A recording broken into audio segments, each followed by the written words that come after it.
네, 안녕하십니까. 오늘 말씀은 하박국 1장 1절에서 2장 4절까지 말씀을 읽겠습니다. 요절은 2장 4절 보라. 그의 마음은 교만하며 그 속에 정직하지 못하나 의인은 그의 믿음으로 말미암아 살리라. 나움이 아수르의 멸망을 다루었다면 하박국은 바벨론의 멸망을 다루고 있습니다. 1. 선지자 하박국이 묵시로 받은 경고라. 하박국의 자료는 없습니다. 다만 우리 기독교는 성경으로 치지 않지만 캐톨릭에서 가경을 사용을 하는데, 그 가경에는 하박국이 레위 자손이라고 나와 있는데 하박국이 레위 자손이라고 추측할 뿐입니다. 하박국은 주로 언제 활동하던 선지자였냐면 여호야김 왕 때 활동했던 선지자입니다. 이 하박국이 활동하였던 시대는 갈대아 지역 세력, 즉 바벨론 세력이 에게 대해서 많이 알아야 합니다. 바벨론이 그 전까지 이제 중동 지역의 최고 맹주는 아수리였지 않습니까? 그래서 아프리카 쪽은 애굽, 또 중동은 아수르, 이렇게 용호 쌍박이었습니다. 그러나 이제 그때 신흥 바벨론이 아수르 니느웨를 BC 612년에 함락시켰고 또 하란으로 옮겼지만 바벨론의 공격으로 BC 610년 하란까지 내주어야 했다고 했습니다. 그러나 아수르 제국의 회복을 꿈꾸는 그 왕자가 애굽으로 망명을 해서 이제 애굽 느고 바론 느고를 설득을 하는데, 이제 애굽 편에서도 세력 균형이 급격히 바벨론으로 인해서 깨지고 바벨론이 위협이 되니까 위기의식을 느끼고 함께 이 하란을 재탈환을 하려고 출정을 했는데, 유다 땅에서 이제 요시아가 갈 수 없다, 막아서니까 무기또 전투가 있었고, 그때 이제 요시아가 40세의 나이에 죽게 됩니다. 요시아의 죽음은 하늘이 무너지는 것 같이 온 유다의 큰 슬픔이었습니다. 백성들은 왕을 새로 세워야 하는데 그 요시아의 그 세 아들 중에 첫째가 전혀 왕의 그릇이 아니고 좀 띨띨했던 것 같습니다. 그래서 좀 그보다 나은 둘째 샬롬, 즉 여호와 아스를 왕으로 세웠습니다. 그런데 이때 장자가 내가 이제 왕을 계승을 해야 되는데 내 밥그릇을 빼앗겼다고 이제 생각해서 이제 바론 느고에게 달려갔습니다. 한편 이제 그 사이에 바론 느고는 어, 갈그미스 1차 전투에서 아무런 실적 없이 돌아가는 길에 이제 첫째 엘리야김을 만나고 그가 싹싹 빌면서 내가 일생 조공을 바치겠다 약속을 하니까, 이거 그렇지 않아도 탈환하지 못한 것에 대한 분풀이가 있었는데 여호와스를 이제 예루살렘에 와서 폐위시키고 인질로 잡아가 그를 애굽에서 죽이고 이제 애굽의 꼭두각시가 된 여호야김을 왕으로 세우게 됩니다. 그러니까 형이 동생을 모함을 해서 결국 죽이는 이 폐륜적인 일이 일어나고 애굽은 엘리야김을 여호야 김으로 개명을 해줍니다. 애굽 덕택의 왕이 된 여호야김은 애굽에게 충성하느라 백성들에게 무자비하게 세금을 뜯어내고 조공을 바칩니다. 열왕기하 23장 35절 여호야김이 은과 금을 바로에게 주니라.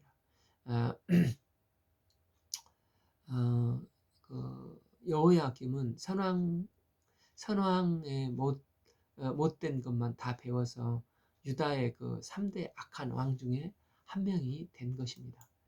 그는 백성을 그렇게 피폐해서 이제 죽을 지경이 됐는데 오히려 본인은 에레미야 22장 13절을 보면 부르의 집을 세우고 또 다락방을 짓고 백향목으로 입히고 붉은 빛을 칠하면서 호화호식을 하였습니다. 또한 에레미야가 자꾸 바른 말을 하니까 그의 두루마리를 불로 태워버리고, 또 당시 바른 말을 하는 우리야라는 선지자가 있었는데 그를 죽이기까지 합니다. 그런 와중에 이제 아수르가 완전히 멸망을 하고 바벨론과 애굽과 이제 진짜 정면 승부를 하게 되는데, 그게 이제 그 BC 605년에 있었던 2차 갈그미스 전투였습니다. 이 갈그미스 전투에서 이 바른느고와 그 저기 바벨론의 나바 살라살 왕 그 대신에 왕자가 있었는데, 이 느부갓네살이 출전을 해서 여기서 애굽이 다시는 재기불능할 정도로 무참하게 애굽은 패하고, 또 느부갓네살은 승리해서 이제 돌아가 정식으로 왕위에 등극을 하게 됩니다. 이로 이전까지 이제 유다는 애굽에 조공을 바쳤는데, 이제는 신흥 패권을 장악한 바벨론에게 손아귀에 들어가게 됩니다.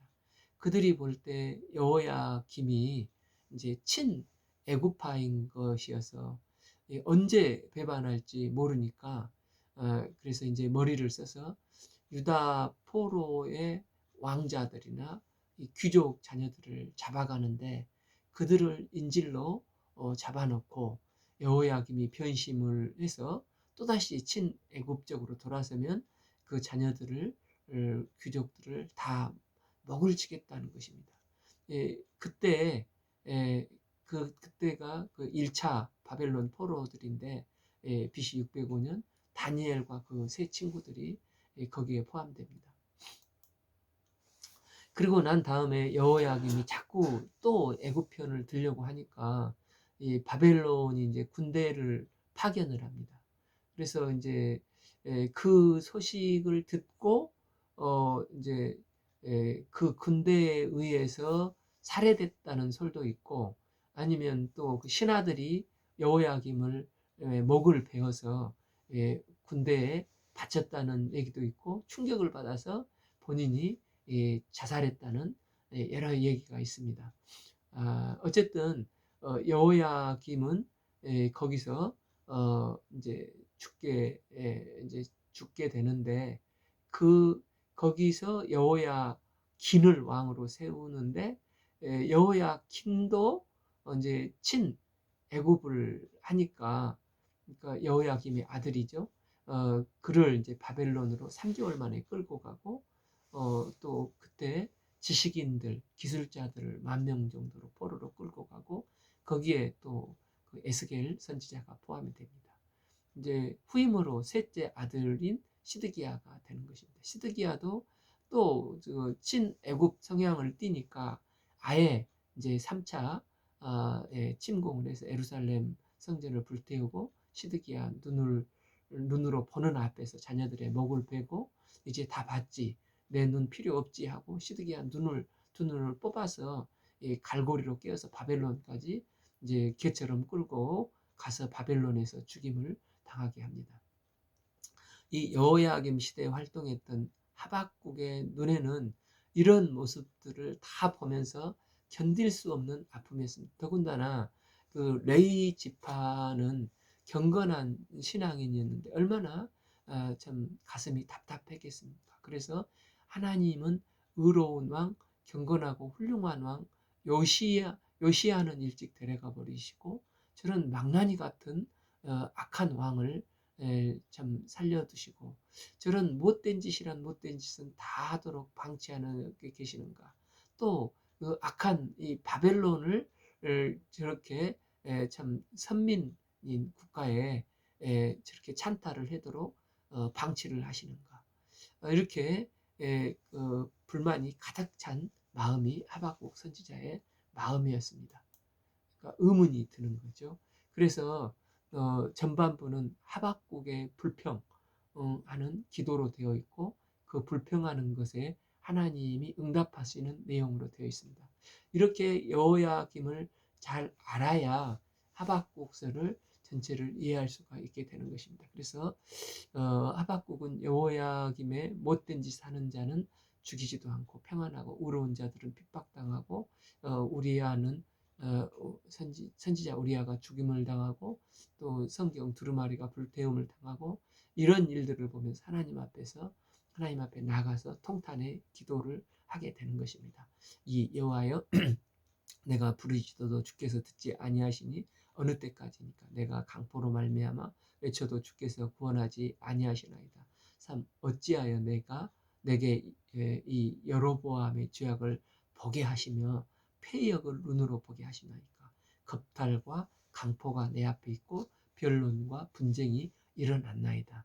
그러니까 하나님의 율법에는 악한 자를 징계해야 한다고 했는데 율법대로 안 되고 있는 것 같고 또 하나님의 공의도 시행되지 않는 것 같고 오히려 악인이 의인을 에워싸며 핍박하고 있는 것입니다. 이 말이 되지도 않는 상황에서 하박국은 지금 하나님 앞에 나가서 따지고 있는 것입니다. 우리는 이유 없는 환난과 고통을 당하면 속상할 때 두 가지 형태로 반응을 할 수가 있는 것 같습니다. 한 부류는 하나님 믿는데 뭐 이래 때려치우자 하고 자포자기하고 불신으로 돌아가 버리는 경우가 있습니다. 또 한 부류는 이유 없는 고통과 환난을 당해서 따져도 하나님 앞에서 따져야겠다. 하나님께 들고 나가는 사람이 있습니다. 하박국이 지금 그렇게 하나님 앞에 들고 나가서 하나님께 따지고 있는 것입니다. 그 시편도 많은 탄식 시들이 있지 않습니까? 특히 73편을 보면 악인이 항상 평안하고 재물은 더욱 불운하도다. 그러면서 의인은 어떤 생각을 합니까? 나도 정직하게 살 필요가 뭐 있겠나. 그 73편 13절을 보면 내가 내 마음을 깨끗하게 하며 내 손을 씻어 무죄하다 한 것이 실로 헛되도다. 그래서 이제 17절 하나님의 성소에 들어갈 때야 그들의 종말을 내가 깨달았나이다. 그가 뭘 깨달았다는 것입니까? 18절 주께서 참으로 그들의 부끄러운 곳에 두시며 파멸에 던지시니 그는 악인은 파멸에 이르고 의인은 구원에 이르는 것을 성전에 가서 깨달았다는 것입니다. 그래서 응답은 혼자서 끙끙대면 자포자기하고 불신에 빠지기 쉬운데 그 의문난 문제를 들고 하나님께 나아가 토로하면서 하나님 제가 이 문제에 대해서 도저히 이해가 안 되는데 좀 가르쳐 주십시오. 하나님 앞에 문제를 들고 나가서 성전에 이르러 무릎을 꿇을 때 성령 하나님께서는 이런 통곡하는 마음, 이 알고자 하는 마음에 계시를 주시고 하나님은 그것을 깨우쳐 주시는 것입니다. 하박국도 지금 하나님 앞에 이렇게 기도하면서 하나님 어째 이런 일이 일어날 수 있단 말입니까? 4절 그러므로 율법이 해이하고 정의가 전혀 시행되지 못하니 이는 악인이 의인을 에워쌌으므로 정의가 굳게 행해짐이 아닙니까? 이렇게 지금 따지면서 기도를 하고 있는 것입니다.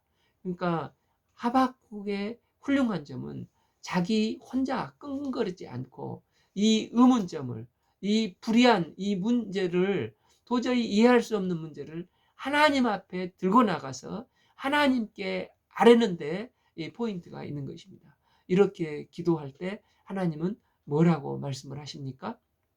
여호와께서 이르시되 너는 여러 나라를 보고 또 보고 놀라고 놀랄지어다. 하박국에게 이제 꿈에도 생각하지 못한 놀라운 일이 생길 거라고 말씀하고 계십니다. 너희 생전에 내가 한 가지 일을 행할 것이라. 누가 너희에게 말할지라도 사람들이 너의 말을 믿지 아니하리라. 하지만 내가 그 일을 행할 것이라는 것입니다. 그러면서 하나님이 행하실 일은 무엇입니까? 보라 내가 사납고 성급한 백성 곧 땅이 넓은 곳으로 다니며 자기 소유가 아닌 것들을 점령하는 갈대아 사람을 일으켰나니. 그러니까 하나님이 하실 큰 일은 갈대아 사람 즉 바벨론 사람을 일으켜서 악의 세력을 다 쓸어버리시겠다는 것입니다. 여호야김이 비록 애굽의 도움을 얻어서 왕이 되었지만 후일에 친 애굽파인 것을 못마땅하게 여긴 바벨론이 쳐들어와서 이 여호야김을 꼼짝달싹 못하게 왕족과 자제들, 귀족들, 자제들을 다 포로로 잡아갔지 않습니까? 그 다음에도 또 배반을 하니까 이제 바벨론이 쳐들어와서 여호야김을 죽이고 여호야긴을 왕으로 3개월 세웠다가 또 잡아가는데 그 일을 두고 말씀을 하고 있는 것입니다. 그러니까 네가 생각하는 여호야김 때문에 속상해서 죽을 것 같지만 하나님이 이제 바벨론 사람을 일으켜서 네가 생각하는 악한 여호야김을 처단하겠다는 것입니다. 당대 사람들은 이 일이 이제 미래의 일이기 때문에 믿기지 않았겠지만 하나님께서는 그렇게 심판을 하실 것이라는 것입니다. 그럼 이 바벨론 군대가 얼마나 무섭습니까? 7. 그들은 두렵고 무서우며 당당함과 위험이 자기들에게 나오며 무시무시하다는 것입니다. 8.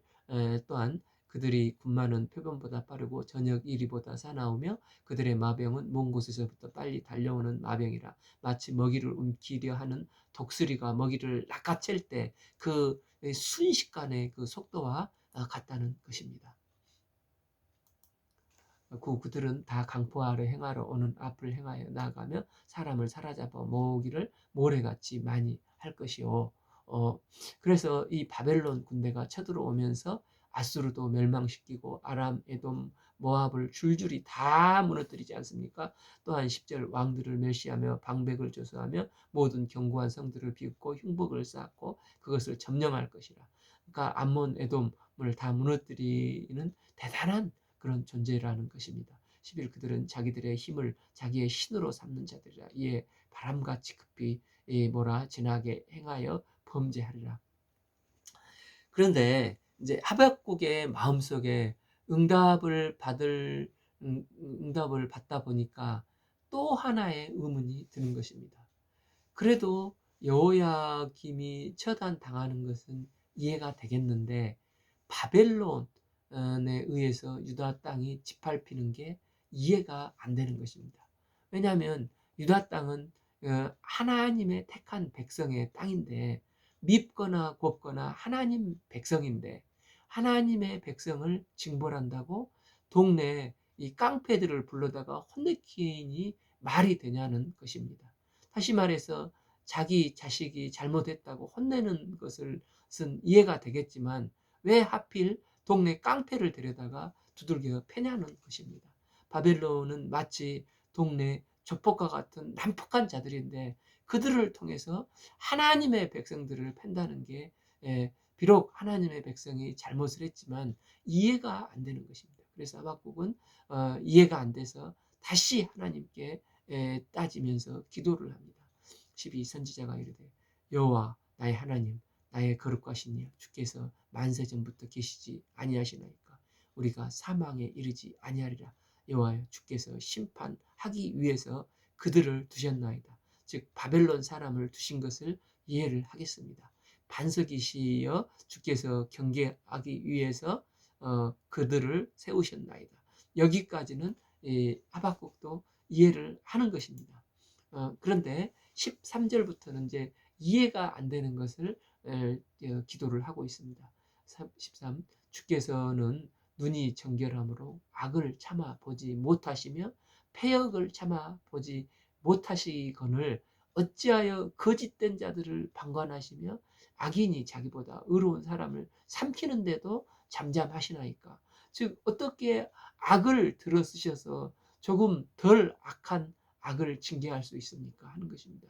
즉 조폭들을 들어쓰셔서 유다를 치는 것은 또 다른 악이 아니냐는 것입니다. 하나님이 이스라엘의 패역을 참아 보지 못하는 것은 이해가 되겠는데 그런데 패악무도한 자들을 들어쓰셔서 그 패역을 징계하신다는 게 말이 되느냐라고 따지고 있는 것입니다. 그리고 유다는 하나님의 백성인데 14. 주께서 어찌하여 사람을 바다의 고기 같게 하시며 다스리는 자 없는 벌레같이 벌레만 또 못하게 하시나이까.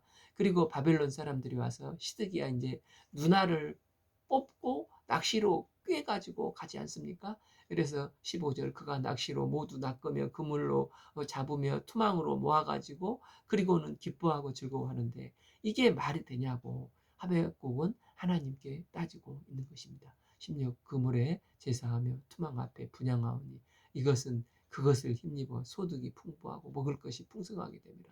또한 이 바벨론 사람이 열국을 이처럼 무참히 질밟고 그들의 우상에 바치는데 그게 옳은 것입니까? 17 그가 그물을 떨고는 계속해서 여러 나라를 무자비하게 멸망시키는 것이 옳으니까 하고 하나님 앞에 질문을 던지는 것입니다. 선지서에서는 여러 선지자들이 있는데 선지자 중에서 그 연하 선지자처럼 하나님께 따지는 선지자가 있는데 이 하박국도 지금 좀 하나님께 질문을 하고 따지고 있는 것입니다. 이 이제 이 2장은 하박국의 이런 그 질문에 대한 여호와의 응답이 나옵니다. 1. 내가 파수하는 곳에 서며 성루에 서리라. 아마도 하박국은 너무 간절해서 파수하는 곳은 그냥 하늘과 조금이라도 더 가깝다고 생각했던 것 같습니다. 그래서 하박국은 더 높은 데 올라가서 하나님께 뭐라고 하실지 한번 지켜보고 기다리고 바라보며 나의 질문에 대해서 어떻게 대답하시는지 내가 한번 보리라는 것입니다. 이에 하나님은 또 어떻게 대답을 하십니까? 하나님은 진심으로 기도하고 묻는 자들에게 대답을 해주시는 하나님이십니다. 하나님께서 뭐라고 대답을 하십니까? 이 여호와께서 대답하여 이르시되 너는 이 묵시를 기록하여 판에 명백히 새기되 달려가면서도 읽을 수 있게 크게 적으라는 것입니다. 즉 이제 내가 하는 말은 매우 중요한 말이니까 잊고 또 듣고 잊고 까먹으면 절대 안 되니까 종이를 펴놓고 새겨 적으라 하시는 것과 같습니다. 그러니까 어느 정도 명백해야 합니까? 달려가면서도 주막 한편으로도 똑똑히 볼 수 있게끔 하라는 것입니다. 어떤 상황에서도 볼 수 있게끔 그것을 꼭 붙잡아야 한다는 것입니다. 3. 이 묵시는 정한 때가 있느니 그 종말이 속히 이르겠고 누구의 종말입니까? 여호와김의 종말과 여호야김을 괴롭혔던 바벨론의 종말도 반드시 올 것이요 결코 거짓이 아니라는 것입니다. 그리고 비록 더딜지라도 인간의 생각에는 더뎌 보일지라도 기다리라. 지체되지 않고 반드시 응하리라는 것입니다. 문제는 사람은 자기 타임에 맞춰 놓고 하나님은 이때까지 해주셔야 합니다. 그러나 하나님은 사람의 때에 하는 역사하시는 분이 아니라 하나님의 때에 역사하시는 분이십니다. 그러니까 더 길게 잡으시고 하나님의 때에 역사하십니다.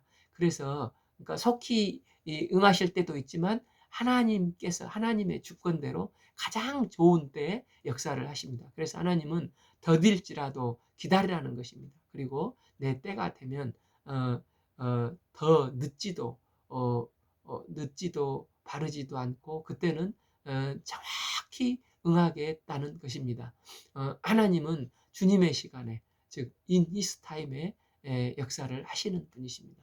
그리고 4. 보라 그의 마음은 교만하며 그 속에서 정직하지 못하니 그러니까 몽둥이 바벨론 사람들은 악하고 교만하다는 것입니다. 이런 자들은 하나님께 심판받을 수밖에 없습니다. 그러나 의인은 어떻게 사는 것입니까? 4비 의인은 그의 믿음으로 말미암아 살리라. 믿음으로 산다는 것은 시간을 가지고 말을 한다 하면은 과거에 발생한 사건에 대한 믿음을 가지고 사는 것입니다.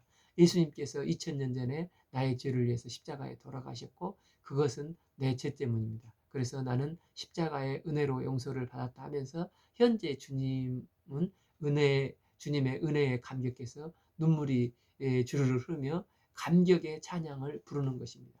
이 감격의 찬양 다음에 이제 주를 위해서 살리라. 과거에 대한 사건에 대한 믿음 때문에 내 삶이 주의 주를 위해 사는 삶으로 바꾸어지게 되는 것입니다. 또한 믿음이라는 것은 현재 하나님의 불꽃 같은 눈동자로 보고 계신다고 생각하면서 내가 함부로 거짓말하고 나쁜 짓을 못하게 하는 것입니다. 그래서 현재에 대한 하나님을 믿는 믿음이 있으면 내 삶이 달라지게 됩니다. 또한 미래에 대한 믿음이 있어야 됩니다. 여호야김이 지금 저렇게 잘 먹고 잘 살고 잘 나가는 것 같지만 악을 행해도 참 악인들이 저렇게 번성하는 것 같지만 하나님의 정한 때가 되면 그들은 여호야김도 그렇고 바벨론도 그렇고 미끄러져 지옥으로 다 직행할 것이다. 이걸 분명히 믿으면 그가 이제는 어떻게 또 바벨론이 어떻게 행동을 해도 그들이 곧 심판받게 될 것이니까 하나님의 때에 심판받게 되니까 나는 나의 믿음이 흔들리지 않고 믿음의 삶을 살 수 있게 된다는 것입니다. 성경에서 가장 중요한 신앙이 믿음으로 산다는 것이 아닙니까? 그래서 하박국 2장 4절은 신약 성경의 세 군데에 인용되고 있습니다. 로마서 1장 16절 복음에는 하나님의 의가 나타나서 믿음으로 믿음에 이르게 하나니 기록된 바 곧 오직 의인은 믿음으로 말미암아 살리라함과 같으리라. 또 하나는 갈라디아 3장 11절, 또 하나는 히브리서 10장 38절에 인용되고 있습니다. 사도 바울은 이 하박국서를 로마서와 갈라디아에서 인용할 때 어떤 의미로 썼습니까? 우리가 의로워지는 것, 구원을 얻는 것은 행위로 말미암는 것이 아니라 믿음으로 의로워지고 믿음으로 구원을 얻는다는 것을 강조하기 위해서 이 말씀을 인용을 했습니다. 우리가 구원을 얻는 것은 예수님께서 과거 십자가에서 죽으신 것이 내 죄 때문임을 믿음으로 우리가 구원을 얻고 의로워지는 것입니다. 믿음으로 산다는 것은 과거에 대한 믿음이든 현재에 대한 믿음이든 장차 이루어질 미래에 대한 일에 대한 믿음이든 오직 믿음에 속해서 사는 것입니다. 지금 하나님은 그 이야기를 말씀을 하고 계시는 것입니다. 여호야김이 악하지, 또 바벨론은 교만하지, 아주 못되지. 그러나 하나님이 반드시 하나님의 때에 심판하실 것을 말씀을 하십니다. 때문에 그들이 잘 되는 모습만 보고 낙담하지 말고 그들을 하나님이 반드시 멸망시키시겠다는 그 말씀을 믿는 믿음으로 살아라는 것입니다. 비록 되어 보일지라도 하나님의 말씀을 믿는 믿음으로 살라는 것입니다. 그런데 이 말씀은 너무나 중요하기 때문에 하나님이 뭐라고 말씀하십니까? 의인은 그의 믿음으로 말미암아 살리라 하고 판에다가 새기라. 심지어 뛰어다니면서도 의인은 믿음으로 말미암아 살리라. 읽을 수 있게끔 만들어라. 오직 의인은 믿음으로 말미암아 산다는 것을 적으라는 것입니다. 이제 그 이사야서 이제 7장에서 하나님은 아하스에게 징조를 구하라고 말씀하셨습니다. 그런데 아하스는 거절을 했는데도 하나님께서 주신 징조가 무엇입니까? 이사야서 7장 14절. 그러므로 주께서 친히 징조를 너희에게 주실 것이라. 보라, 처녀가 잉태하여 아들을 낳을 것이요 그 이름을 임마누엘이라 하리라. 아하스는 전혀 하나님께서 쓰실 만한 자격이 없는 가장 악한 왕 중에 한 사람입니다. 그럼에도 불구하고 하나님은 내가 너와 함께 할 그 증표 임마누엘을 이스라엘에게 주시겠다고 말씀을 하십니다. 그러면서 이사야서 8장 1절에 여호와께서 내게 이르시되 너는 큰 서판을 가지고 그 위에 통역 문자로 마엘살랄 하바스라고 쓰라고 하십니다. 하박국서에서는 뛰어가면서 읽을 수 있게 명백히 쓰라고 했는데 여기서는 큰 서판을 취해서 어려운 문자 말고 누구라도 세계 만민이 모두 다 아는 통용할 수 있는 문자로 이 말씀을 기록하라는 것입니다. 8장 2절에서는 그리고 두 명의 증인, 이 제사장과 유력한 증인을 세우라고 하십니다. 그리고 노략이 반드시 속히 이룰 것이다. 이런 뜻인데 하나님의 임마누엘의 말씀이 반드시 이루어질 것을 믿고 믿으라는 것입니다. 이게 우리를 사랑하신다는 것은 하나님은 분명히 알고 믿기를 원하시는 것입니다. 그래서 그것을 확인하기 위해서 서면으로 써주시고 증인으로 세우시고 해서 믿으라는 것입니다. 하나님의 약속의 내용이 무엇입니까? 임마누엘. 이제 우리는 아하스처럼 하나님 앞에서, 거룩하신 하나님 앞에 도저히 함께 쓸만한 존재가 아닙니다.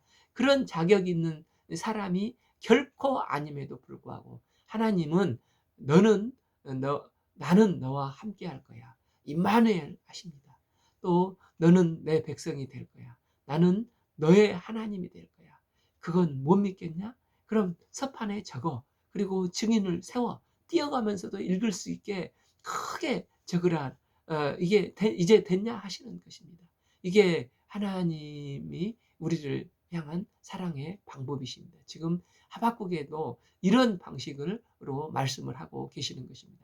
달려가면서도 읽게 하라. 오직 의인은 믿음으로 산다. 그러니까 내가 뭔가 의로운 행위를 많이 해서 하나님 앞에 구원받을 수 있는 게 아니라는 것입니다. 우리는 어떻게 삽니까? 하나님을 믿음으로 의로워지는 것입니다. 세상이 왜 이 모양 이 꼴이야 불평하는 게 아니라 하늘에 오르사 십자가에서 죽으시고 부활하신 후에 이제 장차 하늘에 오르사 산자와 죽은 자를 거기로부터 심판하러 오시는 주님을 믿으라는 것이 우리 신앙의 ABC라는 것입니다. 그래서 하박국이 의인은 믿음으로 말미암아 살리라 말씀을 하나님께서 주시는 것입니다. 우리가 이런 악한 말세 지말 시대에 십자가의 예수님 또한 재림하실 예수님 이 약속의 말씀을 믿고 그날에 심판하실 것을 보고 살아가는 믿음의 종들이 될 수 있기를 기도합니다. 오늘 말씀은 하박국 1장 1절에서 2장 4절까지 말씀을 읽겠습니다. 감사합니다.